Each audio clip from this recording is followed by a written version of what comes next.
has legs. He has a head. He has a belly. He has socks. I want you to think about what is the most expensive thing that you've ever bought with your own money. And as you think about that, I want you to also think, how much money would you spend if you knew that you could save a life? This last year, there was a mother in Michigan, a mother of 5 kids, and her name was Carrie Decline. And Carrie, she got bad news that she had cancer, and she knew that if she took these procedures and if she had chemotherapy done, that it would save her life. Well, she also knew that she was pregnant. And so the doctor said, hey, if you take all this treatment, if you do this stuff, then we're going to lose the baby. And she said, well, that's a no-brainer. And she said, don't give me the treatments. I want to save the life of my baby. And so the baby was about 3 months from being born, and mom passed away about 3 or 4 days after they did a C-section, took the baby out. And so the mom and dad gave the baby the name of Life, and Life Lynn Decline. And so it's just an amazing story of how far a mom would go to save the life of her unborn child. And in a twist in that story too, baby Life died 2 weeks later. And so just even more crazy to think how this mom went out of her way to neglect herself and said, hey, no, my baby, I want my baby to live, even though she probably knew the baby wouldn't live that long. But this baby had 2 weeks on planet Earth because of mom's sacrifice. In 1 Corinthians chapter 13, we're still looking at what is love. Again, Paul is writing this church in Corinth. They are confused. They're searching for love in all the wrong places. Corinth was an extremely perverted town, doing sexually things that were only supposed to be reserved for marriage, and everyone's just doing what they want to do in Corinth.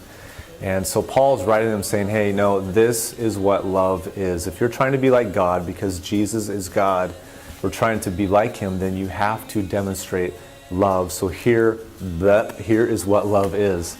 And so Paul just unwraps all of this in 1 Corinthians chapter 13. Last week we heard that love is not rude, and this week is that love is not self-seeking.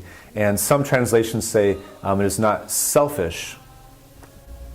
1 John 3:16 says that this is how we know what love is, that Jesus Christ laid down his life for us, so that we ought to lay down our lives for our brothers or our sisters. And it's just this imagery of, wow, okay, God came in flesh. We call that flesh Jesus. And he died for me, he died for you because he loves us. And so looking even with death aside, just to go back with a thought of thinking about Carrie and the sacrifice she did for her kid and for her family. I think about your parents. I think about my parents. They have done so much for us. So the national average, the statistic, says that parents will spend about $233,000 per kid in raising that kid. So from age 0 to 17, they will spend that much money. So it's different. Like in big cities, it's cost more, and in rural parts, it's like, okay, if you're out in the sticks, you may not have a PlayStation or club soccer. You just go outside and you play with branches. Things are affordable. So it's different in different parts. But to think, $233,000, because a lot of people get excited like, oh, I just want to have kids and a family and everything will be bliss. Like, it is really expensive to have a family. It's very sacrificial for your parents to raise you. And so I'm so thankful for my parents. They did so many things, following me to my basketball games, tennis matches, all my sister, the stuff that she did too. They kind of gave up their life in a way, hitting pause so that they could pursue the things that we're doing. And it's just mind-blowing because I don't think people actually understand the cost of what it is to be a parent. All right, my challenge for you this week is to think about, wow, God has done so much for us. He loves us so much in his sacrificial love. It's not selfish. And your parents have done so much for you too. I think about my parents did so much for me, and yet I just think about, wow, I ignored my parents so many times, and just like, whatever, this is just life. It's all about me, or it's all about my sister.